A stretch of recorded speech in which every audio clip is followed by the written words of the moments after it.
Chilli powder అన్ని రకాల వంటలకు పచ్చళ్లకు సరైన chilli powder. No colour, no chemicals.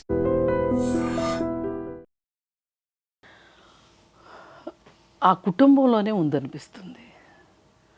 ఇప్పుడు ఆమెకి ఒక లవర్ ఉన్నాడనేది బయటకు వచ్చింది. ఈ లవర్ ఉన్న విషయం ఇంట్లో వాళ్ళకి చెప్పుండదా ఈ అమ్మాయి? చెప్తే అతను మన కులం కాదనో, మన అంతస్తు కాదనో, మన దగ్గర పనిచేసేవాడనో, మన సరితూగేవాడు కాదు అని ఆ అమ్మాయి నోరు మూయించి ఆ అమ్మాయికి పెళ్లి చేశారు. అలా కాకుండా ఆ అమ్మాయిని కన్విన్స్ చేసి పూర్తిగా ఆ అమ్మాయి పెళ్లి చేసుకోవటానికి సిద్ధమైంది అనుకున్నప్పుడే ఈ పెళ్లి చేసుంటే బాగుండుండేది. ఇప్పుడు కొంత టైం ఇవ్వాలండి రెండో వాళ్ళకి కూడా, ఆలోచించుకుంటారు. ఈలోపు ఎక్కడ వెళ్ళిపోయి పెళ్లి చేసేసుకుంటుందో అనే ఒక భయంలో వీళ్ళు పెళ్లి చేసేస్తే అన్నీ సర్దుబాటు అయిపోతాయి అనుకుని పెళ్లి చేశారు. అది కరెక్ట్ కాదు. ఆ అమ్మాయి మనసులో ఇంకొకరు ఉన్నారు అన్నప్పుడు అతనికి ఇచ్చి మీరు పెళ్ళి చేయదలుచుకోనప్పుడు, తమకంటే ఆ అమ్మాయి కంటే 5 ఏళ్ళ చిన్నవాడు, నాకు ఎందుకో ఇది నమ్మబుద్ధి కావట్లా ఈ స్టోరీ. ఇంకెవరో ఉన్నారు లవరు, ఇంకెవరి కోసమో ఈ అమ్మాయి ఇతన్ని అడ్డం పెట్టుకొని ఈ సఫారీ గ్యాంగ్ ఇదంతా పెట్టి చేసింది అనిపిస్తుంది. ఈ అమ్మాయి అయినా అంత తెలివి తక్కువదా? తనకంటే 5 సంవత్సరాలు చిన్న, వాళ్ళ ఫ్యాక్టరీలో పనిచేసే ఒక 4th క్లాస్ ఎంప్లాయీని పెళ్ళి ఎందుకు చేసుకుందాం అనుకుంటుంది? ఇంకెవరో ఉన్నారు. అయితే ఇతని ద్వారా ఇది చేసేసి ఇది అసలు బయటికే రాదు. రానప్పుడు అతను లేడు అనేది ఎస్టాబ్లిష్ అయిన తర్వాత ఇంక ఇంట్లో వాళ్ళు అయ్యో ఒక పెళ్లి చేస్తే వాడు పోయాడు, ఎటు పోయాడు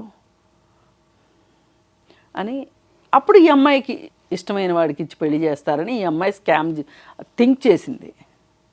ఒక ప్లాన్. ఇది సినిమా స్క్రిప్ట్ కాదు, వెబ్ సిరీస్ స్క్రిప్ట్ అంతకంటే కాదు. ఇది జీవితం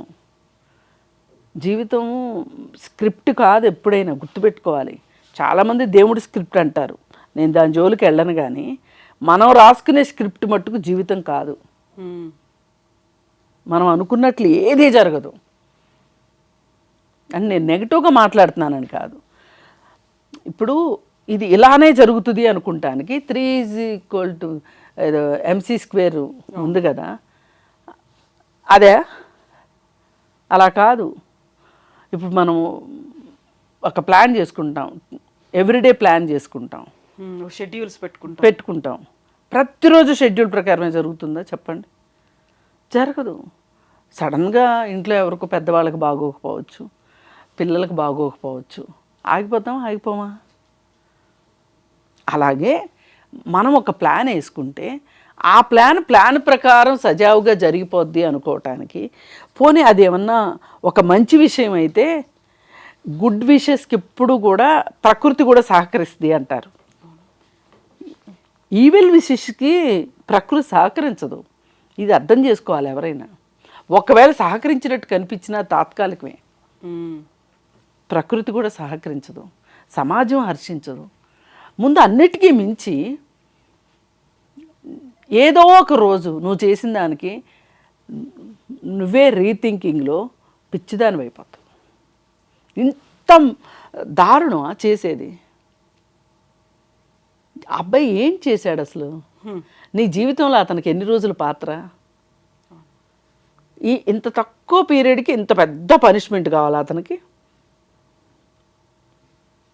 అందుకోసం అసలు ఆ ఇంట్లో జరిగిన స్టోరీలన్నీ ఆ ఇంట్లో వాళ్ళు బయట పెడితే కానీ దీనికి స్టోరీ మొత్తం బయటికి రాదు. లేదు అనుకుంటే మొత్తం సోనమన్న పోసగుచ్చినట్టు స్టోరీ చెప్తే కానీ. ఇప్పటికైతే నేనే చేశాను అనేది చెప్పింది. మొదట్లో అయితే అది కూడా లేదు. ఇంట్లో వాళ్ళు కూడా మా అమ్మాయి అమాయకురాలు, అసలు నోట్లో ఏలు పెడితే కొరకదు అన్నట్టు చెప్పారు. వాళ్ళ తమ్ముడైతే మా సిస్టర్ భయాందోళనలో ఉంది అని చెప్పాడు. ఇంత ఘాతుకం చేశాక భయాందోళనలోగా ఎలా ఉంటుంది? ఆనంద తాండవం చేస్తుందా? ఏం ఘనకార్యం చేశానని ఈ అమ్మాయి మనస్తత్వం ఏదైతే ఉందో ఇది ఒక రోజులో వచ్చింది కాదు. ఉమ్. ఈ అమ్మాయికి మొదటి నుంచి తను అనుకున్న మాట సాగించుకుని మొండి పెంకి ఉన్న అమ్మాయి అయి ఉండాలి ఖచ్చితంగా. లేకపోతే ఇలా చేయరండి. ఇంత కోల్డ్ బ్లడెడ్గా ప్రీ వెడ్డింగ్ షూస్లో కూడా నువ్వు చక్కగా డాన్స్లు వేస్తేవి, పెళ్ళి చేసుకున్నావు, పెళ్ళైపోయింది, హనీమూన్కి తీసుకెళ్ళావు, అంతా ఎక్కువ ఈ అమ్మాయి పాత్ర కనిపిస్తుంది. మీరు గమనిస్తే చూడండి, ఫ్లైట్ టికెట్లు బుక్ చేసింది, ఓన్లీ వెళ్ళటానికే బుక్ చేసింది. అంటే ఎంత డిసైడ్ అయిందో చూడండి. ఉమ్. వెళ్ళింది, అక్కడికి వెళ్దాం, ఇక్కడికి వెళ్దాం, ఈ గుడికి వెళ్దాం, ఆ గుడికి వెళ్దాం, ఆఖరికి కామాఖ్య టెంపుల్ దగ్గరికి వెళ్ళి పూజలు చేసిన తర్వాత మన ఇద్దరం ఒకటవుదామని చెప్పింది. వాటన్నిటికీ గౌరవం ఇచ్చాడు కదా ఆ రఘువంశీ. రఘువంశీ గౌరవం ఇచ్చాడా? ఈ అమ్మాయి ఇంత స్ట్రాంగ్గా డిసైడ్ అయిన తర్వాత, అదేదో సినిమాలో ఒక భార్య అంటది భర్తతోటి, నువ్వు ఎక్కువ తక్కువ నా జోలికి వచ్చావంటే రేపు పొద్దున్నే ఇచ్చే కాఫీలు ఎలుకల మందు కలుపుతానంటది. అట్లా ఒక ఇంట్లో ఇద్దరు ఒక చోట కలిసి ఉండేటప్పుడు ఇద్దరికీ అవకాశం ఉంటుంది రెండో వాళ్ళని ఏమన్నా చేయటానికి. అది పెద్ద విషయం కాదు. అసలు ఆ అమ్మాయి అలా డిసైడ్ అవ్వడమే తప్పు. అదే ప్రమాదకరం. ఆ మనస్తత్వమే ప్రమాదకరం. ఇది ఒకరోజు వచ్చిన మనస్తత్వం అయితే కాదు.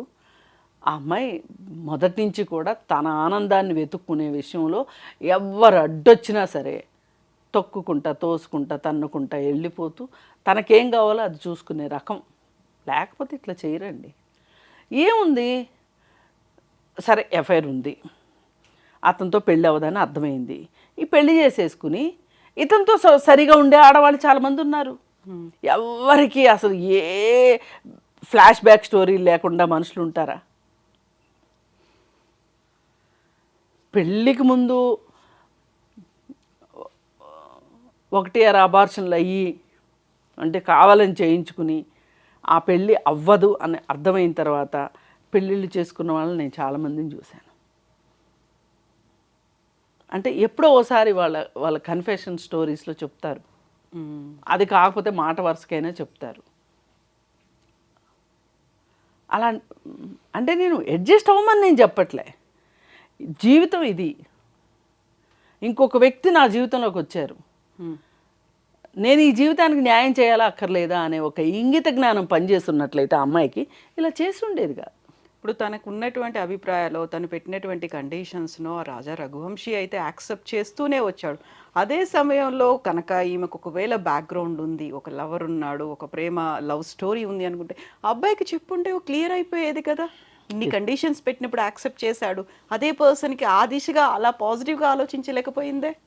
లేదు, ఈ అమ్మాయి ఇలానే వర్కౌట్ అవుతుంది అనుకుంది, ఇలాగే చెయ్యాలి అని డిసైడ్ అయింది.